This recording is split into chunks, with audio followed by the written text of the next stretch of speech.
Hello दोस्तों, नमस्कार। मैं हूं सत्येंद्र कुमार माझी और एक बार फिर से स्वागत है आप सभी का हमारे अपने चैनल भोजपुरी रिसर्च में।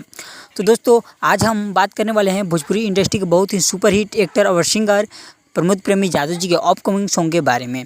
जी हाँ दोस्तों, उनका अपकमिंग सॉन्ग गाने का टाइटल क्या है, कब और किस यूट्यूब चैनल के माध्यम से रिलीज़ किया जाएगा। तो दोस्तों, जानने के लिए वीडियो में शुरू से लेकर अंत तक बने रहिए। और जो भी अभी तक मेरे चैनल भोजपुरी रिसर्च को सब्सक्राइब नहीं किए हैं तो चैनल को सब्सक्राइब करके बगल में बेल आइकन को दबाना ना भूले। दोस्तों, आप सभी का टाइम वेस्ट न करते हुए आइए सीधा हम वीडियो स्टार्ट करते हैं।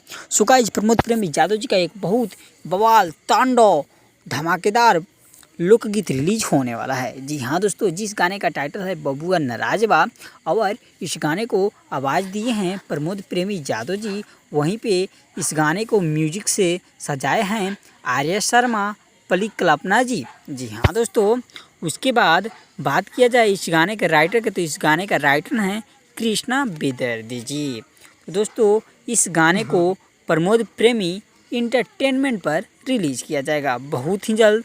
अभी तक तो कोई रिलीजिंग डेट का पट्टा अपडेट नहीं मिल पाया है, लेकिन बहुत ही जल्द ये गाना आप लोगों को सुनने एवं देखने को मिल जाएगा। तब तक के लिए धन्यवाद। फिर हम मिलते हैं आप लोगों के साथ नए अपडेट के साथ नेक्स्ट वीडियो में। और हाँ, एक और ही बात ध्यान में रखिए कि प्रमोद प्रेमी यादव जी के जितने भी फैंस इस वीडियो को देख रहे हैं, ज़रा वीडियो को गर्दा उड़ाकर शेयर कर दीजिए, क्योंकि ताकि प्रमोद प्रेमी के हर फैंस के पास ये वीडियो जा पहुँचे और सब इस इन्फॉर्मेशन का मज़ा उठा सकें।